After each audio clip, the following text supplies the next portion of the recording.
going to start reading in verse 42. If you've been brought up in church, and when I'm done, you do get to play Adam. I didn't forget you, Adam. Okay, all right? Okay. Excuse me. Starting in verse 42 of chapter 24. Now this is Eliezer speaking. He is Abraham's main servant. I came this day unto the well, and said, O Lord God of my master Abraham, if now thou do prosper my way which I go, behold, I stand by the well of water, and it shall come to pass, that when the virgin, I find it interesting that it was just assumed that any young lady that's going to come, she's a virgin. That's not a bad assumption, okay? I don't think we can do it today, but that's not a bad assumption, right?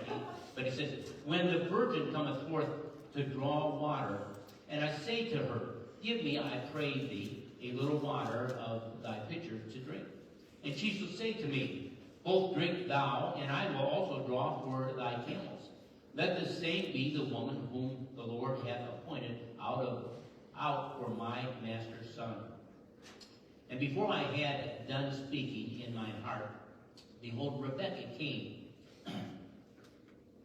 Rebekah came forth with her pitcher on her shoulder, and she went down unto the well, and drew water. And I said unto her, let me drink, I pray thee. And she made haste, and let down her pitcher from her shoulder, and said, drink, and I will give thee thy camels drink also. So I drank, and she made the camels drink also. And I asked her, and said, whose daughter art thou? And she said, the daughter of Bethuel, Nahor's son, which Milcah bare unto him. And I put the earring upon her face, and the bracelets upon her hands. And I bowed down my head, and worshipped the Lord, and blessed the Lord, God of my master Abraham, which he had led me in the right way to take my master's brothers' daughters unto his son. Again, Father, I pray that you meet with us. I pray, Father, that you'll bless the music. May it prepare our hearts for what you have for us, and we'll give you the glory. For it's in your holy name we ask it. Amen.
brother back there with the trumpet when he can play and sing it. See? That's when I'm going to get depressed, all right?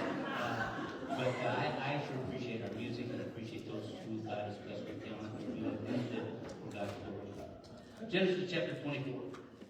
Now, this is Rebecca's story tonight. Now, Rebecca's story really begins, if you will, a couple of months before we get to this passage. It starts with two old men. I kind of picture them sitting on a porch in rocking chairs. I don't think it's probably quite the way it was. But we have Abraham and Eliezer. And Abraham is entrusting his servant Eliezer. He said, I want you to go to Haran. I want you to find a wife for my 40-year-old son.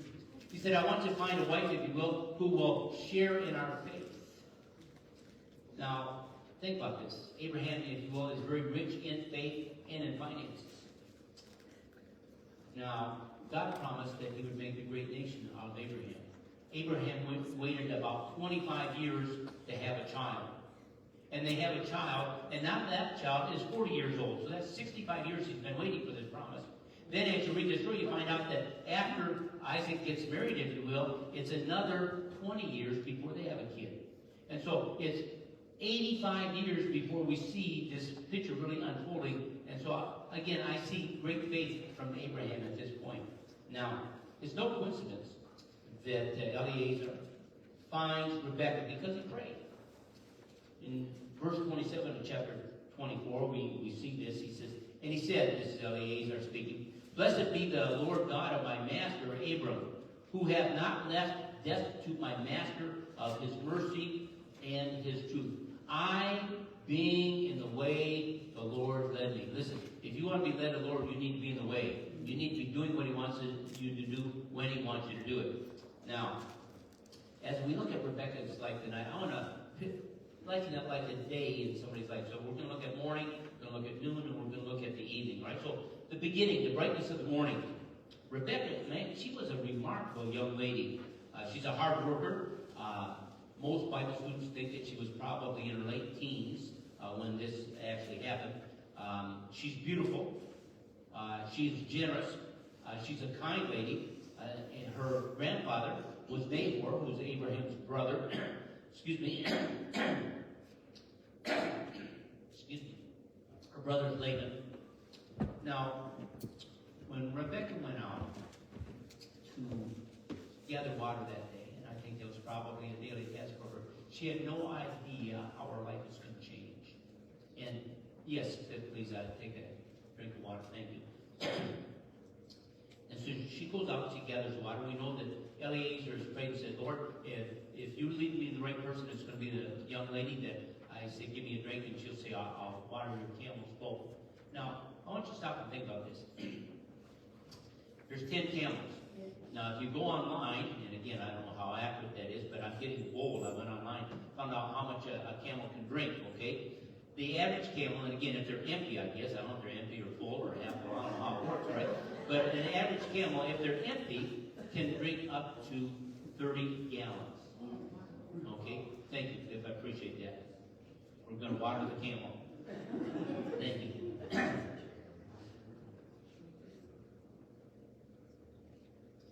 So think about this. There's 10 camels.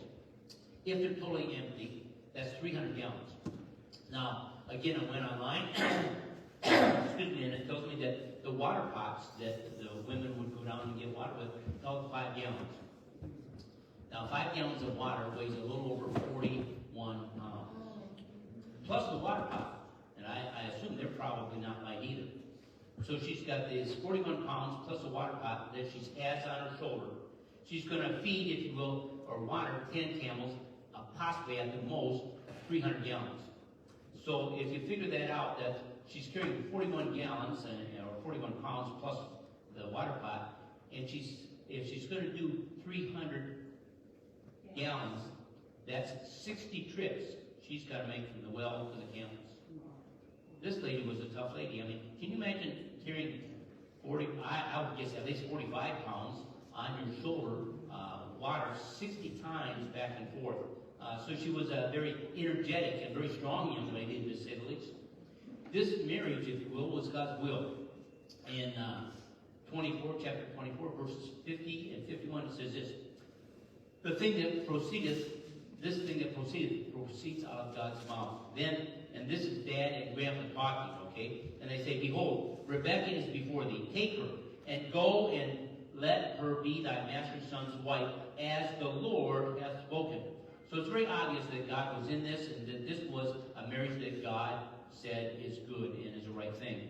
Now, but they said, listen, we really ought to ask Rebekah if she wants to do this or not.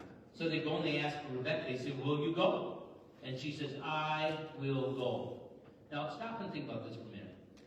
She's just met Eliezer. He says, hey, I want you to come back and marry my master's son.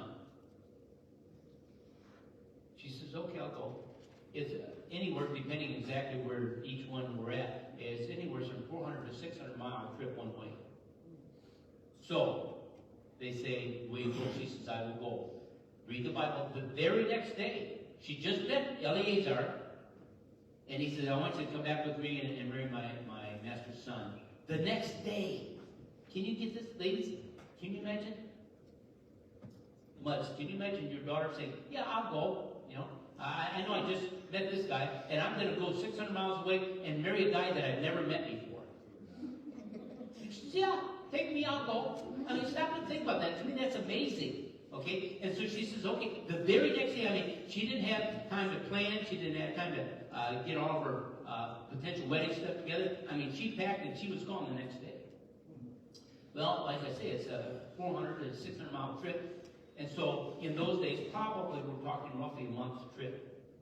So, as she's on this trip, if you will, I can't help but think that it held a lot of emotion for her. Number one, she's probably excited. Man, I'm excited. I'm going to get married, and it's going to be wonderful. But then there are probably days she thought, what did I get myself into? I haven't met this guy. I mean, for all I know, he is ugly. He's mean.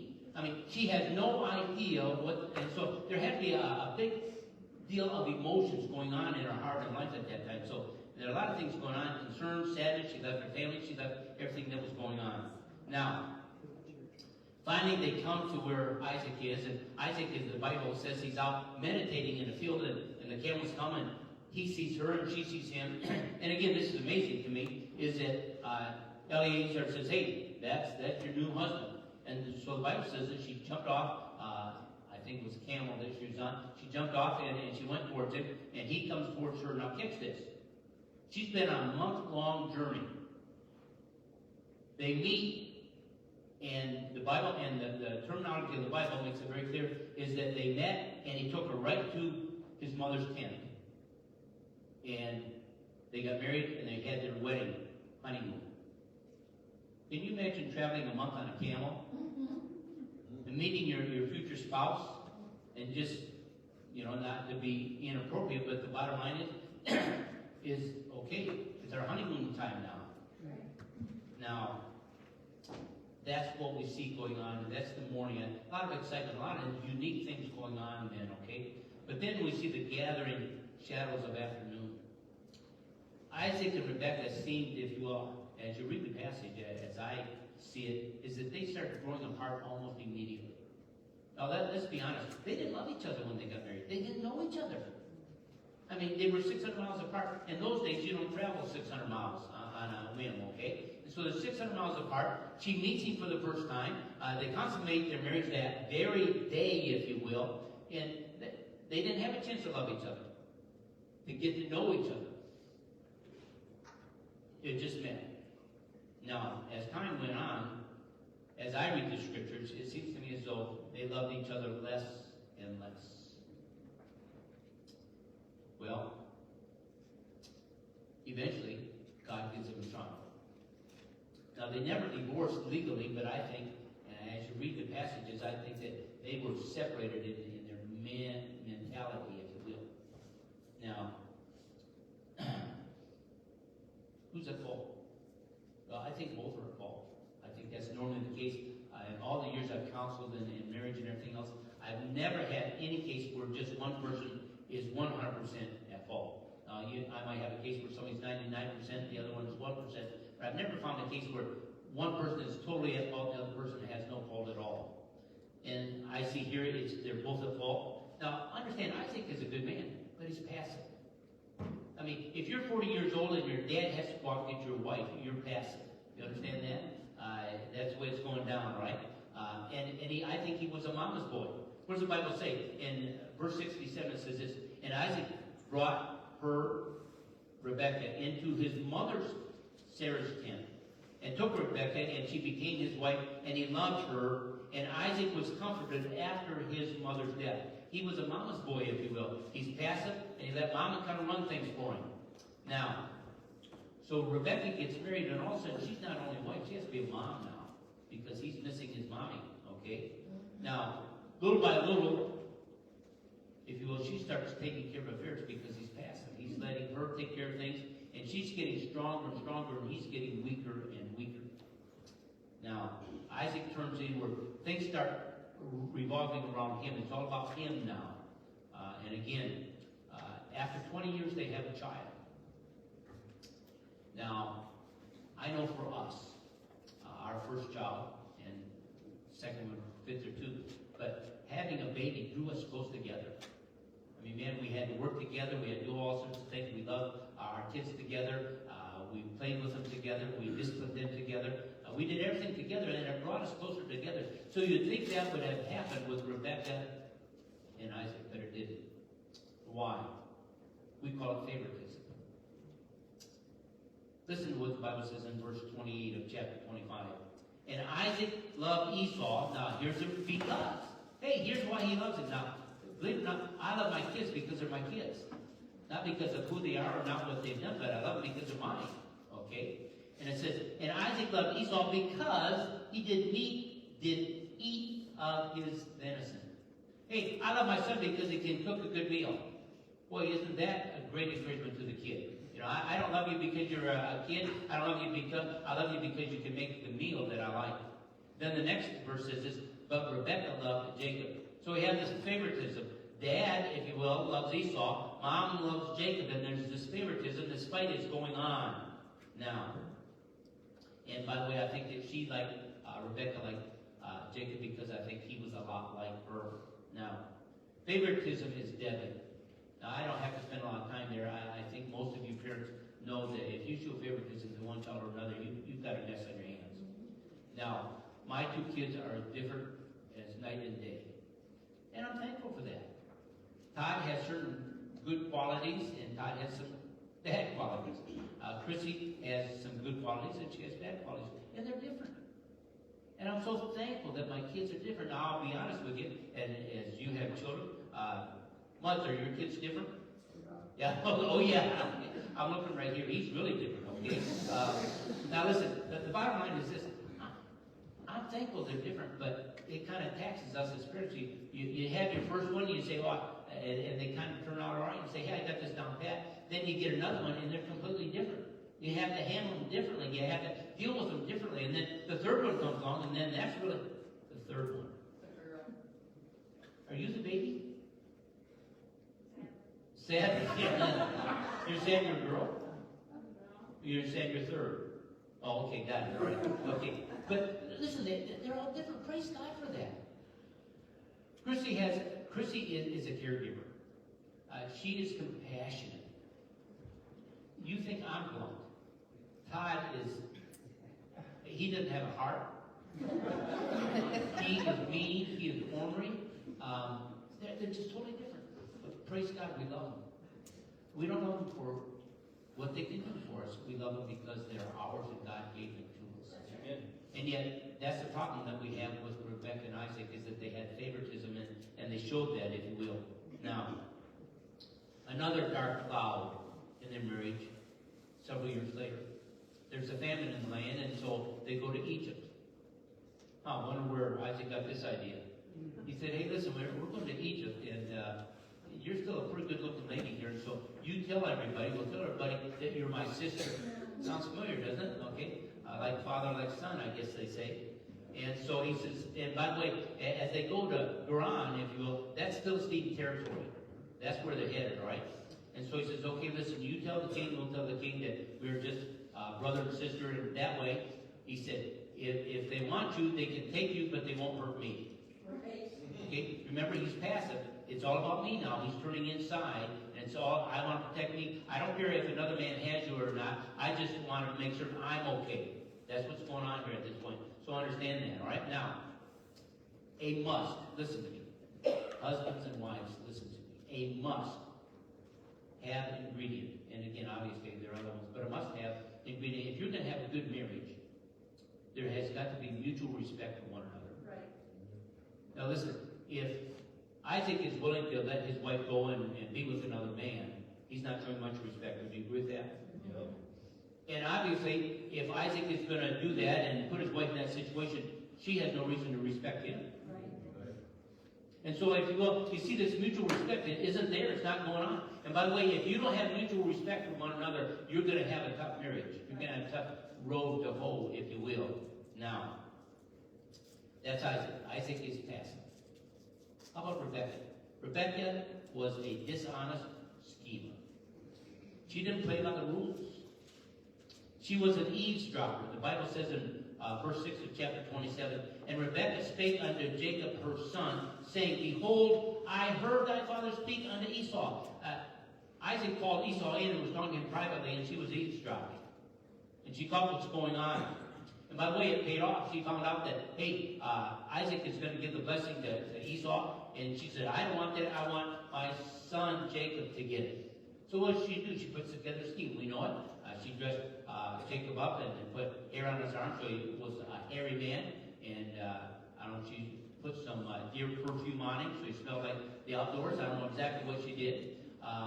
And then she said, Esau's out trying to get that venison. And she said, while he's out there, she said, you go get me a couple of goats that I can make them taste like this. Now, as a result, if you will, we've come to nightfall now. Things are not going well. Jacob is having second thoughts about this. Mom, I don't know about this. Listen to what she says in chapter 27, verse 15. And his mother said unto him, Upon me be thy curse. My son, obey my voice. Wow, that is a pretty profound statement. She said, listen, she said, if there's going to be problems, if there's going to be issues because we're doing this, she said, let that curse fall on me, not you. So just listen to me and do what I tell you to do. That's what she's saying here at this point. Now, there's no indication. So what is this curse? Let me just give you some ideas here. There's no indication, if you will, that she ever repented. And if that's the case, then obviously she lost her relationship, she lost her fellowship, not her relationship with the Lord. How about this? She lost her husband. Now, her and Isaac weren't doing well anyway. They were living together, but they weren't husband and wife, really. I mean, she was going her way, he was going his way. They were doing their whole thing, all right? So she lost her husband, and they've been drifting apart, but now there's even a greater divide between her and her husband. How about this? She lost her son Esau. Now, she wasn't close to Esau, but if you will, Esau obviously does not like his mother for what she's done, and she has helped his younger brother steal this blessing, if you will.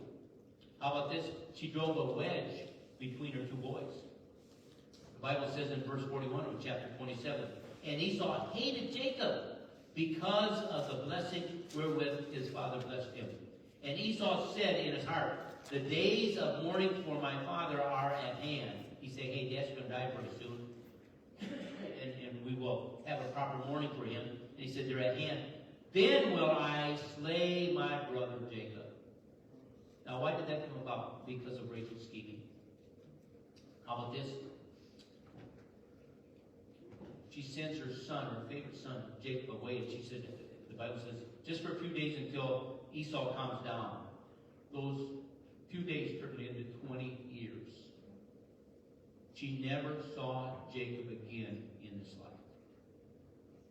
That's quite a price to pay for scheming. Now, it didn't stop with her. Esau, if you will, in rebellion, married, if you will, some heathen ladies.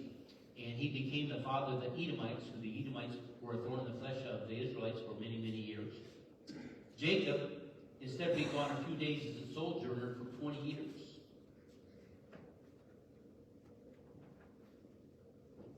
Isaac dies of a broken heart. He's been betrayed by his wife, been betrayed by his son, His other son is probably very upset with him because he gave the blessing to someone else. Now, here's a woman who had a fine lineage. But because of her scheming and not trusting God, she messed up her life and brought suffering to those that were nearest to her. I find it interesting that after the scheme, you don't read anything more about Rebecca until we read about her death. Now, what are some lessons? Number one, I think it's hard to stand for the Lord and do right if you don't have backing of your spouse. I am so thankful for my wife. I make fun of her sometimes, but I want to tell you, she is God's gift to me. She's beautiful, she's smart, but more important than that, she's godly and she's spiritual. And again, I say this very seriously, is that if I have any success in the ministry, it's because of the church people that you have been willing to follow leadership and my wife's godly influence. Listen, it's awful hard to do right if your spouse isn't with you 100%. So let me challenge you.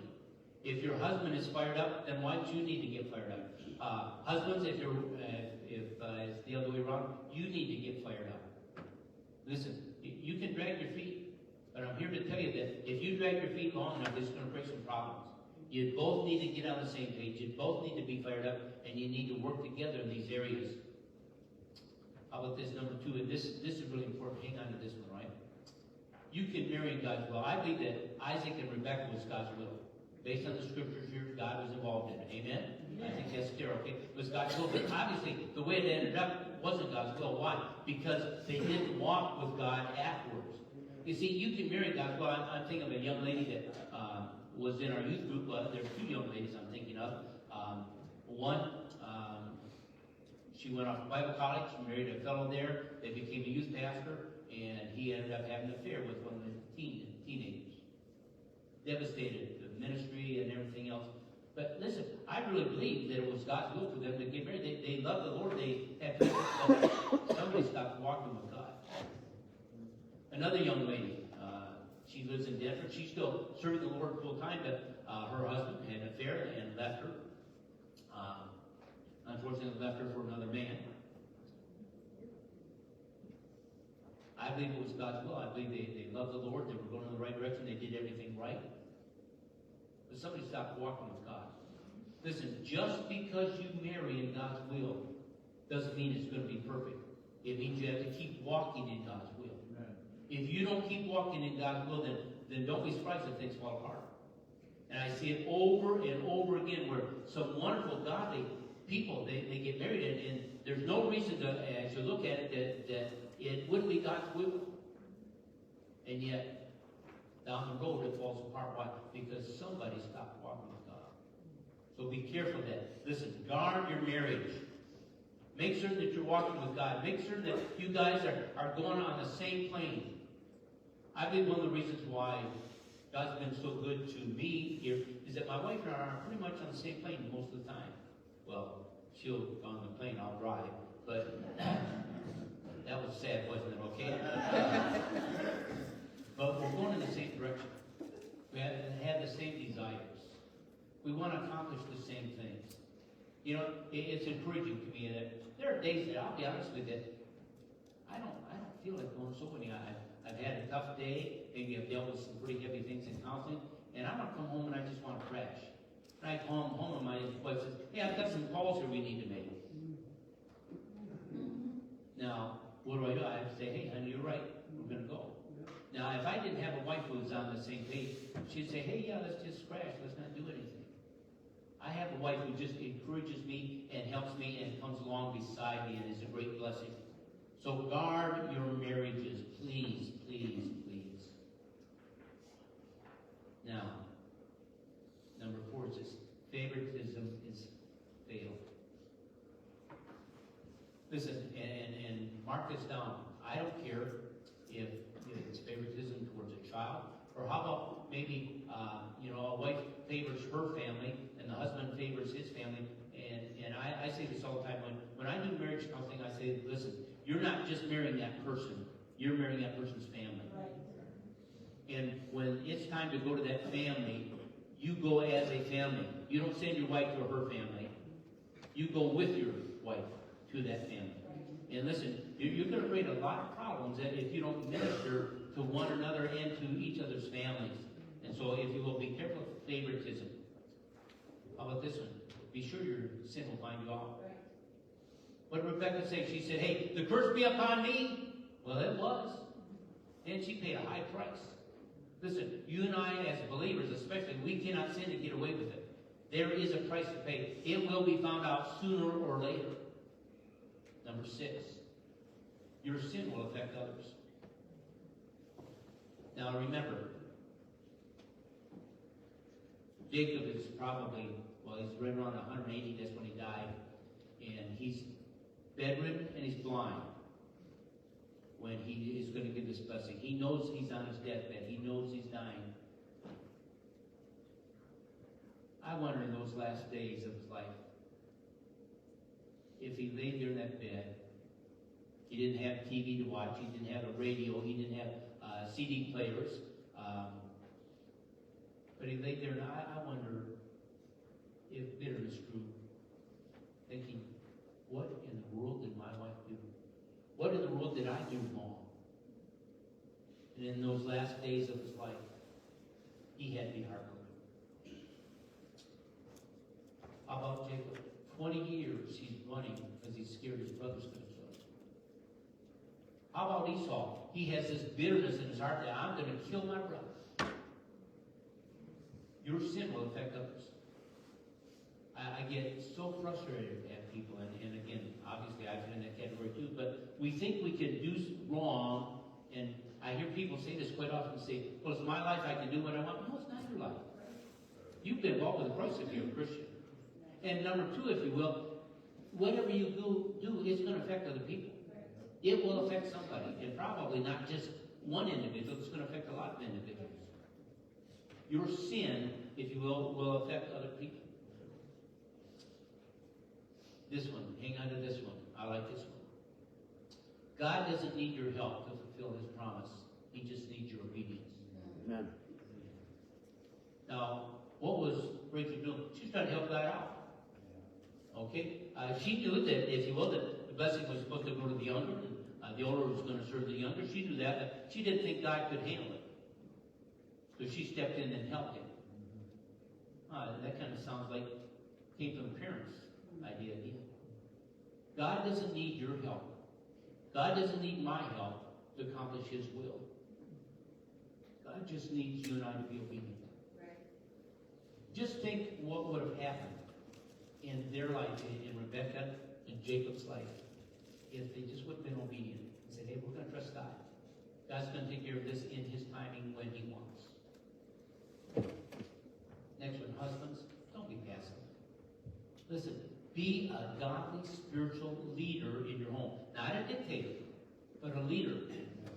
You ought to say on Sunday morning, hey gang, let's get up and get your kids up and get them ready and get your wife up and make her breakfast or whatever the case may be. Plug in the curling iron for whatever. Be a spiritual leader. Say, hey, we're going to church today. You know, my dad was not saved as a kid growing up, but we did one thing. We never asked on Sunday morning, are we going to church? Right. We knew we were going to church. I mean, that's just what you do. Hey, dads, do your kids know that you're going to say, hey, let's go to church today? Hey, we're going to be in Sunday school. We're going to be there on time. Most of you dads wouldn't think of coming late to work. But if you don't make it on time to church, that's okay. What are you teaching your kids? Dads, be a spiritual leader. Don't be passive. Dads, have devotions. Dad, lead your family in prayer. Dads, set the example by soul winning and giving and faithfulness. Don't be passive. Listen, if you're passive, there's going to be a price to pay. You need to be the spiritual leader. Now, I'm not saying that ladies are not spiritual. Don't misunderstand me at all. But I believe God makes it very clear that the man ought to be the spiritual leader of the house. Now, because he wasn't, what happened? Rebecca started taking over responsibilities that really weren't hers to take over, but she had to. Husband wasn't doing it. So, guys, when you're not the man that you ought to be, your wife step up because it has to be done, and then they end up taking on responsibilities that God never intended them to take on, and you messed up God's whole plan.